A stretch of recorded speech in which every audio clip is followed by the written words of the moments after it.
I'm thrilled to be here tonight to share with you something we've been working on for over 2 years. And it's in the area of additive manufacturing, also known as 3D printing. You see this object here. It looks fairly simple, but it's quite complex at the same time. It's a set of concentric geodesic structures with linkages between each one.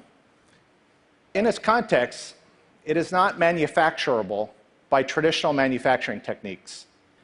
It has a symmetry such that you can't injection mold it. You can't even manufacture it through milling. This is a job for a 3D printer. But most 3D printers would take between 3 and 10 hours to fabricate it, and we're going to take the risk tonight to try to fabricate it on stage during this 10-minute talk. Wish us luck. Now, 3D printing is actually a misnomer. It's actually 2D printing over and over again. And in fact, uses the technologies associated with 2D printing.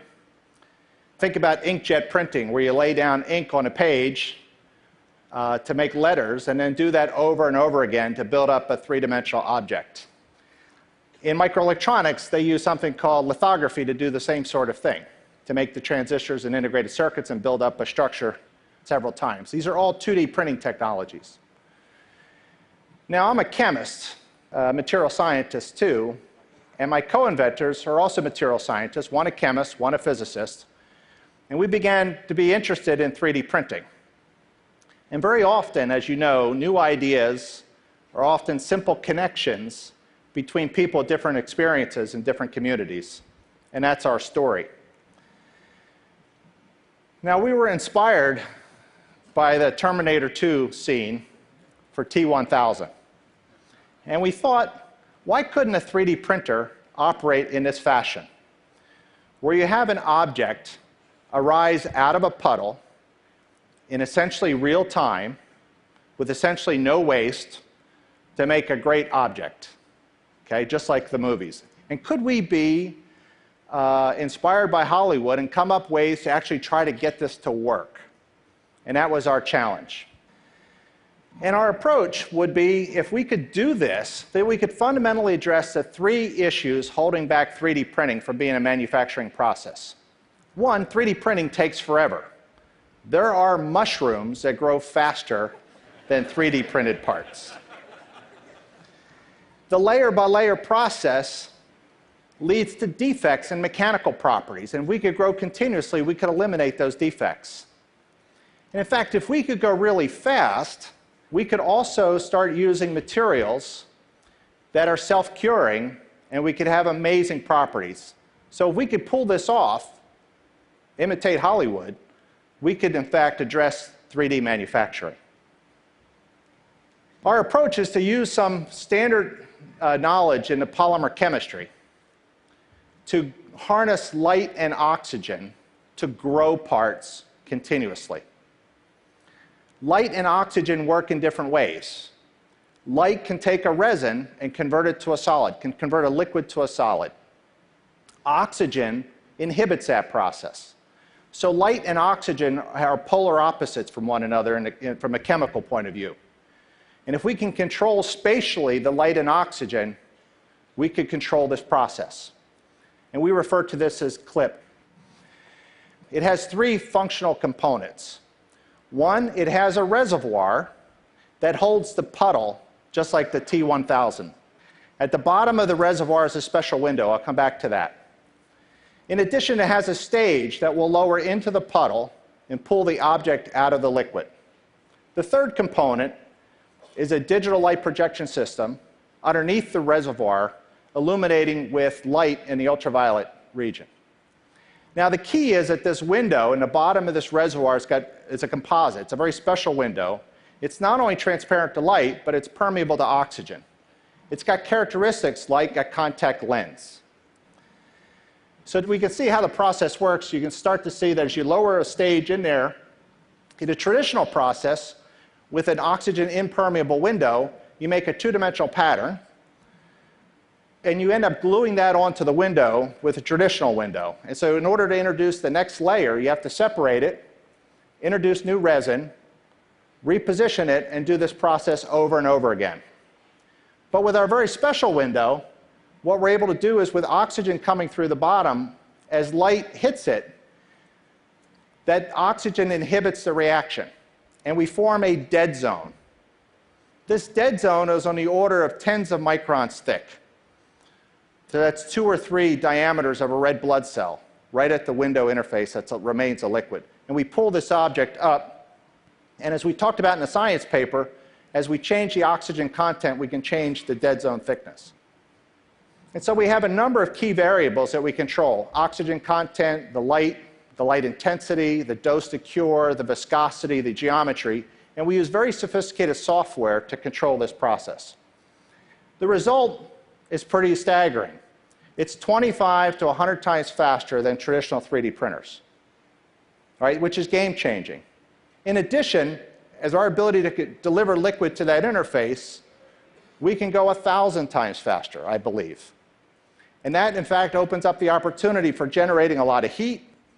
And as a chemical engineer, I get very excited in heat transfer. And the idea that we might one day have water-cooled 3D printers because they're going so fast. In addition, because we're growing things, we eliminate the layers.